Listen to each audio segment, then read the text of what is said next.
Oi, pessoal, como que vocês estão? Eu espero que seja todo mundo muito bem. Eu sou a Clau e para quem é novo por aqui ou tá assistindo os vídeos, tá curtindo o conteúdo e ainda não se inscreveu, corre, se inscreve, é de graça, não tem burocracia e vai me ajudar muito mesmo. Não esquece também de deixar um comentário, um like aqui no vídeo, porque isso ajuda a engajar. Lembrando que esse tipo de assunto não é monetizado, então eu preciso muito da ajuda de vocês. E hoje, sextou, graças a Deus, eu vou trazer um caso de 2011, um caso que muita gente conhece, muita gente viu aí na mídia, que foi um caso que repercutiu bastante. Então, para esse sextou, o caso que eu vou trazer é o da Bianca Consoli. Bianca Ribeiro Consoli, na época ela era uma jovem de 19 anos que morava junto com a mãe, Dona Marta, e com o padrasto. A Bianca também tinha uma irmã, a Daiane, mas que não morava mais na casa dela. Ela era uma jovem muito esperta, muito estudiosa, dedicada. Apesar de ser muito jovem, ela já sabia o que ela queria. Ela pensava muito em como iria traçar o seu destino, seus objetivos. Ela tinha um sonho de ser designer de interiores, mas era um curso muito caro, a família não tinha condição de bancar.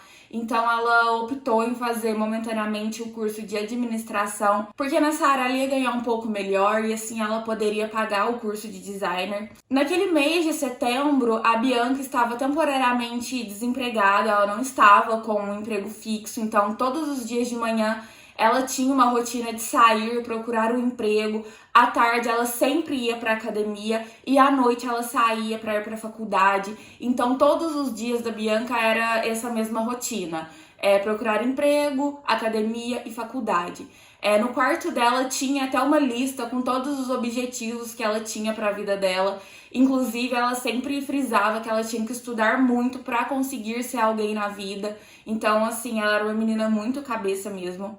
A Bianca namorou por muitos anos o seu primeiro namorado, em torno de 5 anos, que seria com o André.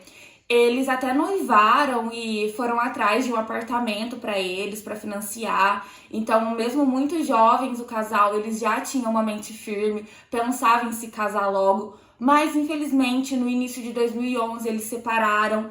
Não deu certo o relacionamento, mas mesmo assim eles terminaram de boa, porque parece que os planos de um eram diferentes do outro.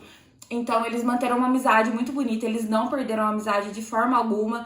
Inclusive a família da Bianca tinha muita amizade com a família do André, então foi uma coisa bem pacífica mesmo. Em pouco tempo a Bianca arrumou um novo namorado, que seria o Bruno. Ela estava muito feliz, ela tinha até comentado com a família que a vida dela estava indo pra frente, que ela estava muito realizada.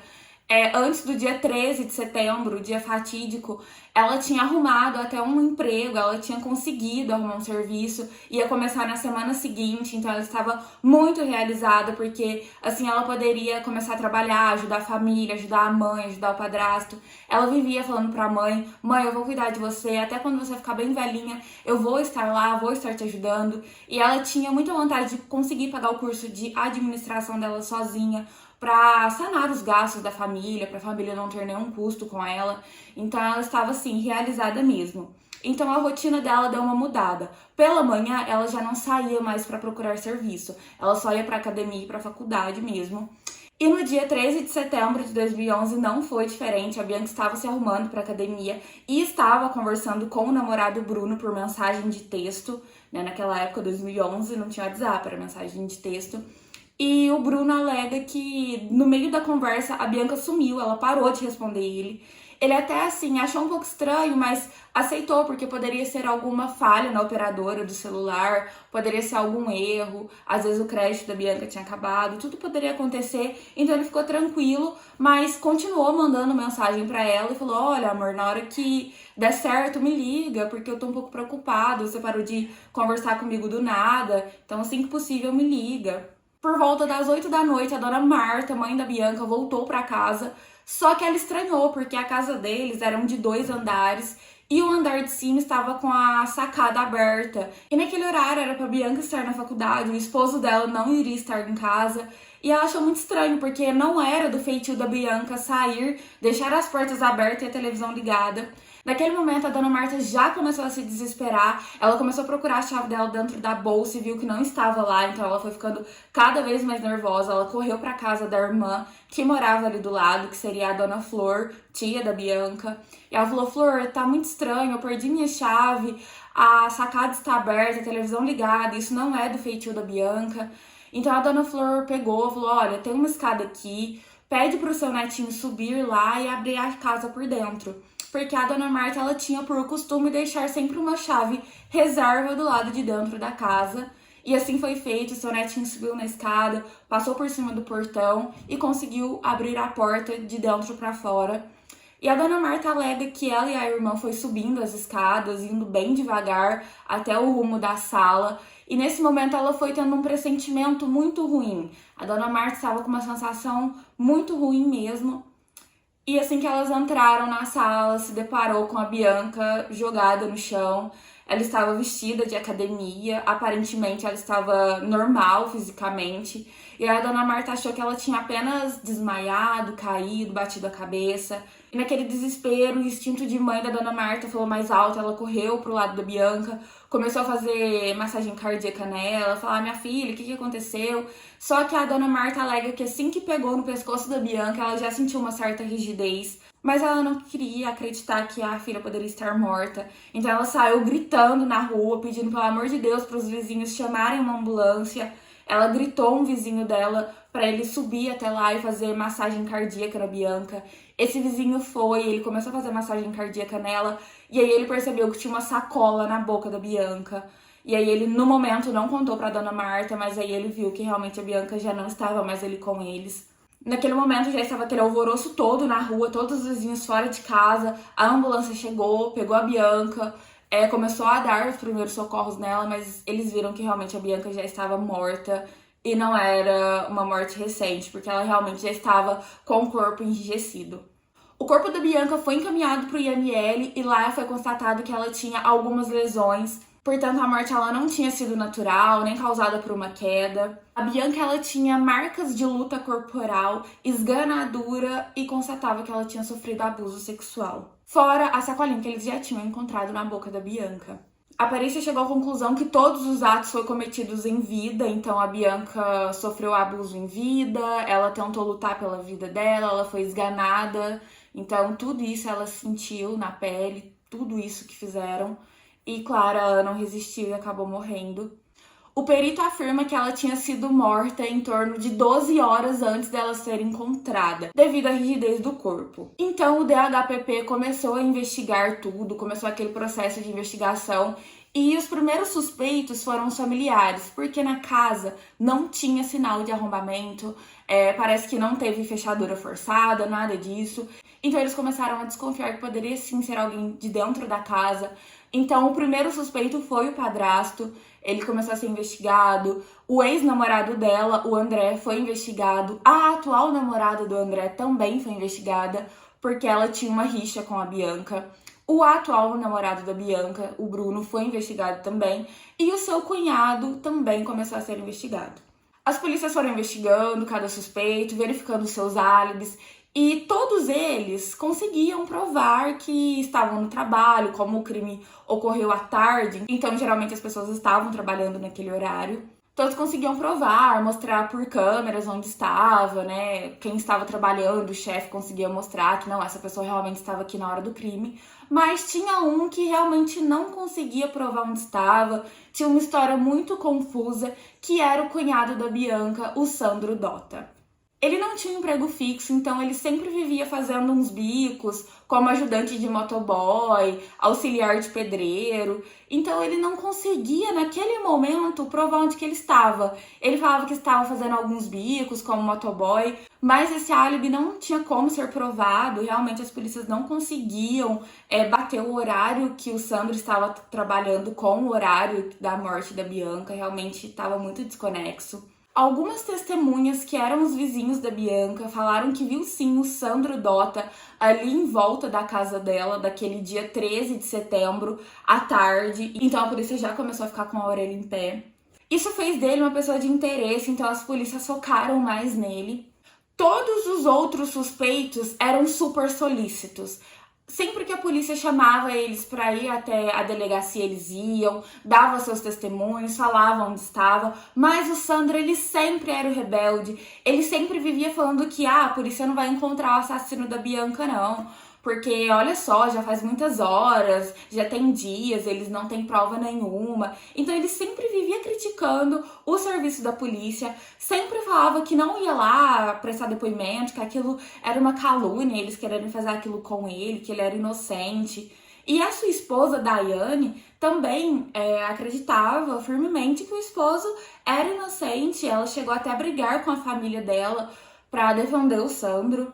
No dia do velório da Bianca, uma vizinha relatou que o Sandro disse pra ela: isso tinha que acontecer mesmo com a Bianca, ela era muito patricinha e arrogante. E na hora que isso chegou no ouvido da mãe da Bianca, ela ficou completamente arrasada e muito nervosa, porque ela realmente começou a ter certeza que poderia ser o Sandro que fez aquilo com a garota.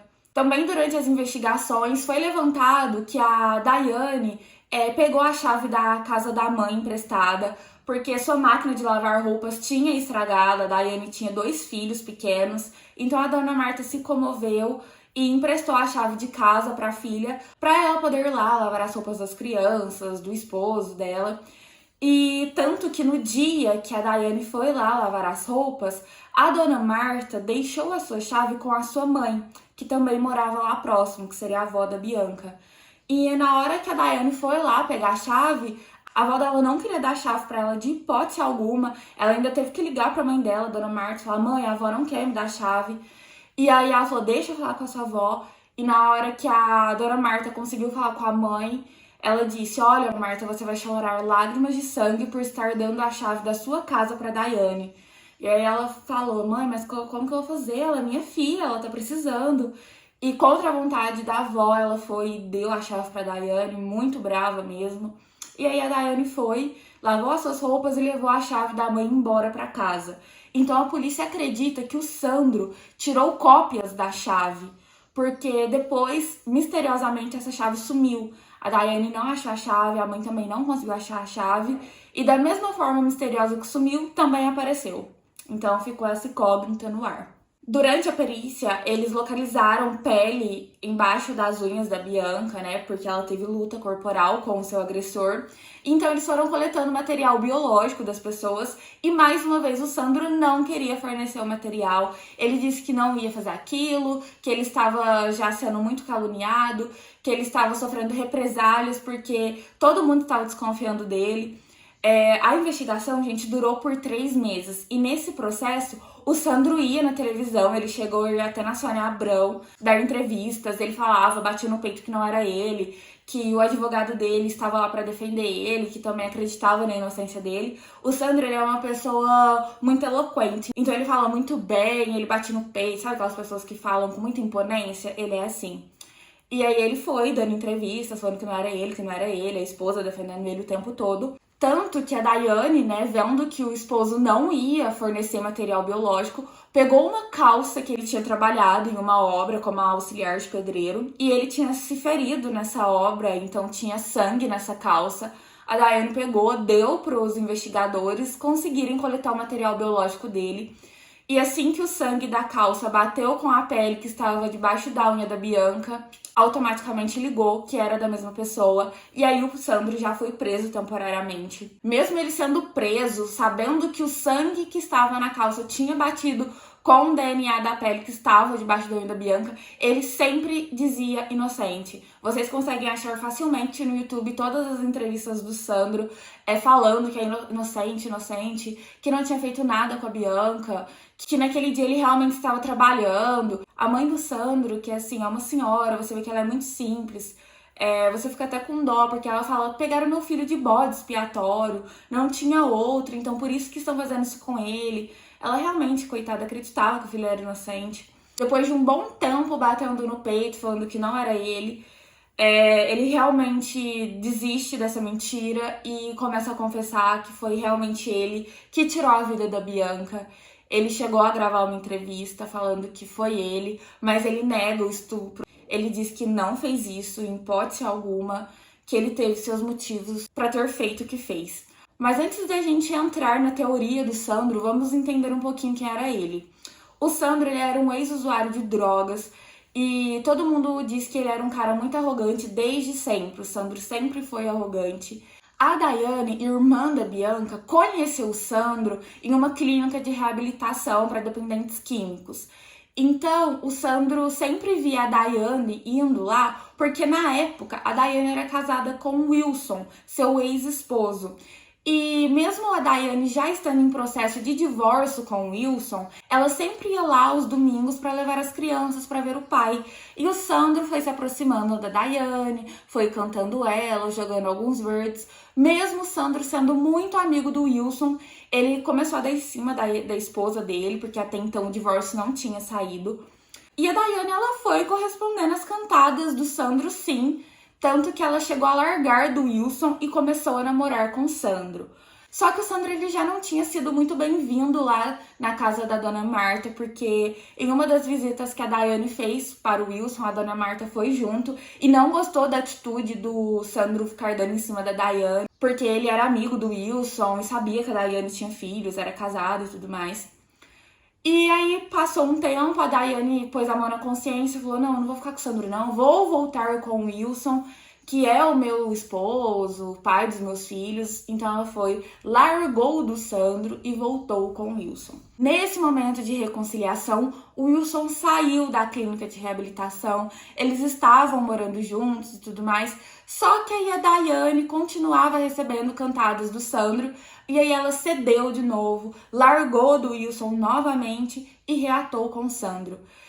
Nesse momento em que ela reatou com o Sandro, o Wilson ficou num grau de tristeza muito grande, porque ele viu que ela colocou o Sandro para morar dentro da casa dela, que eles já estavam fazendo planos de casamento, e aí o Wilson não aguentou e se suicidou.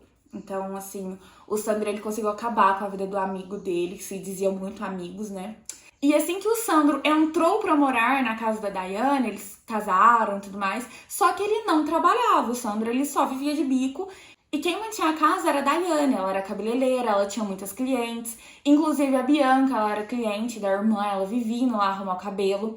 E o Sandro, ele era muito invasivo, ele vivia cantando a Bianca. Não só ela, ele cantava todas as vizinhas da Daiane, ele cantava as amigas da Daiane, as clientes dela. Ele era um cara, assim, muito escroto mesmo. Teve um dia que a Bianca foi até o salão da irmã e ela levou uma amiga. E aí o Sandro passou e falou: nossa, quem é essa sua amiga gostosa? É claro que a amiga dela falou: cara, quem que é esse cara escroto? E aí a Bianca falou: não, calma, ele é nojento assim mesmo. A amiga dela ficou assim, incrédula, falou: Bianca, você tem que contar isso pra sua irmã, você tem que contar isso pra sua mãe. E ela falou: não, deixa, eu tenho medo de atrapalhar o casamento da Daiane, dela não acreditar, por isso que eu não falo nada, mas eu vou parar de vir aqui na minha irmã e tudo mais. E a amiga dela ficou com isso na cabeça. Teve uma outra vez, um outro episódio que a Bianca foi até a casa da irmã e lá o Sandro passou a mão no cabelo dela e ficou encarando ela. Ela ficou com muito medo nesse dia. Chegou em casa e falou: mãe, eu não vou mais na casa da Daia, não vou lá fazer cabelo com ela nunca mais. E mãe, eu não gosto do Sandro, porque ele fica falando mal da senhora. Naquela época, o Sandro e a Daiane pensavam até em construir uma casa no fundo da casa da Dona Marta. E a Bianca falava: mãe, não deixe isso acontecer, por favor. E a Dona Marta não entendia nada. O padrasto da Bianca também não conversava com o Sandro, tanto que o Sandro não podia entrar na casa da Dona Marta se o padrasto estivesse lá, porque ele não queria estar na mesma presença que o Sandro. Ele era machista demais, ele era desrespeitoso com as mulheres, invasivo, as mulheres se sentiam super desconfortáveis do lado dele. Então, esse era o Sandro, um cara nojento mesmo, que era difícil de conviver, era difícil de ter um relacionamento. A Daiane, ela estava em um relacionamento abusivo, porque o Sandro fazia muito terror psicológico nela, falava várias coisas pra ela, no qual ela tinha medo de separar dele. Mas ela entrou naquele limbo que toda mulher que sofre terror psicológico por um homem acaba entrando, que é achar que ele é o único homem do mundo, que não existe mais nenhum, que ninguém iria querer ela, porque ela já tinha 2 filhos e tudo mais. Então ela entrou nessa onda dele, então ela vivia prostrada pra ele. Crime confessado, o Sandro, é claro, perdeu a esposa, a Daiane não quis mais saber dele.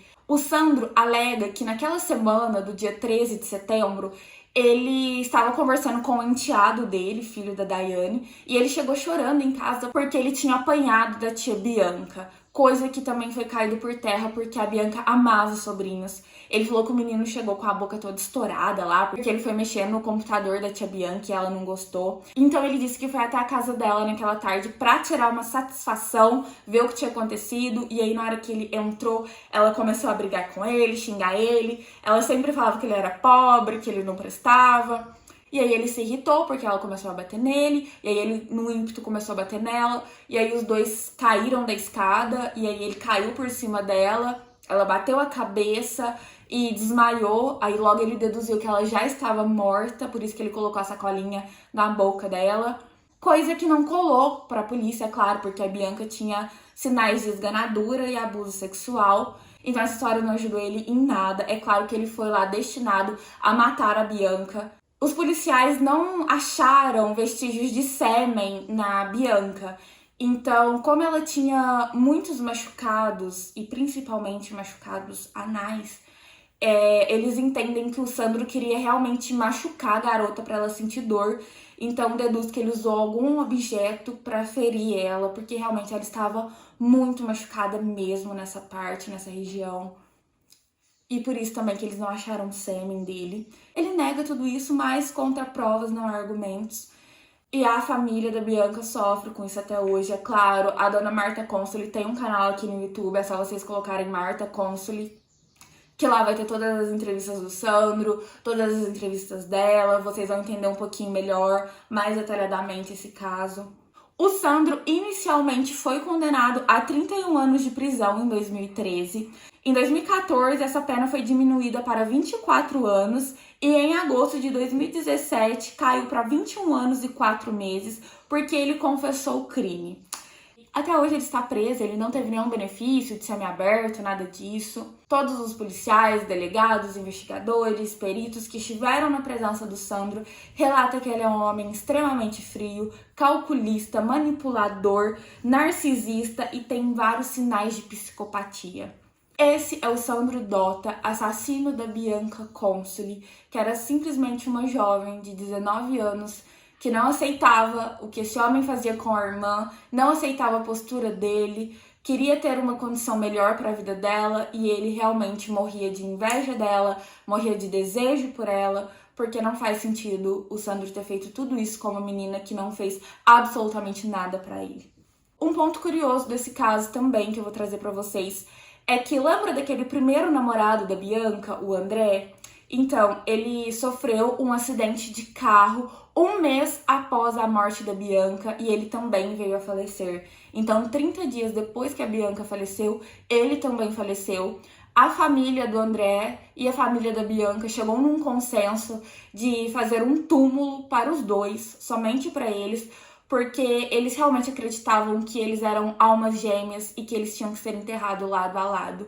Então eu achei muito curioso também isso, né? A Bianca partiu e em pouco tempo seu primeiro namorado, que foi seu noivo também, partiu de uma forma tão próxima, né? Então a família realmente acredita que eles nasceram para ser um para o outro.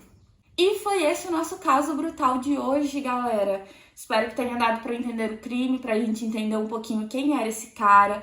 Sandro Dota, pessoal, é um dos criminosos mais frios que eu já vi, é um dos caras mais narcisistas que eu também já vi nas entrevistas, então não deixem de ir lá no canal da Dona Marta e ver os vídeos dele. Rapidinho vocês acham aqui no YouTube, vocês vão ver o quão fingido, mentiroso, tudo de ruim é esse cara que rompeu os sonhos dessa garota, rompeu os sonhos da Bianca. Ele realmente veio e acabou com a vida dela, com a vida da família, com todos eles. E realmente, até hoje, a família da Bianca tem medo da hora que o Sandro sair da cadeia, porque eles têm medo do Sandro ir atrás da Daiane ou atrás da Dona Marta e querer fazer alguma atrocidade com elas, porque ele fala que não gosta delas e tudo mais.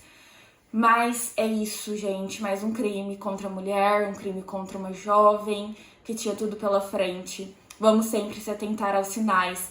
Um homem como esse, que já tem tendências agressivas, narcisistas, possessivas, que controla a mente da esposa. Realmente ele pode fazer qualquer coisa contra qualquer pessoa, principalmente contra mulheres, que infelizmente sofrem na mão de machistas, de caras como o Sandro. Não deixem de curtir esse vídeo e deixar aqui no comentário o que você acha desse caso. Então, pessoal, um beijo, fiquem com Deus. Sextou com juízo por aí, hein? Até mais!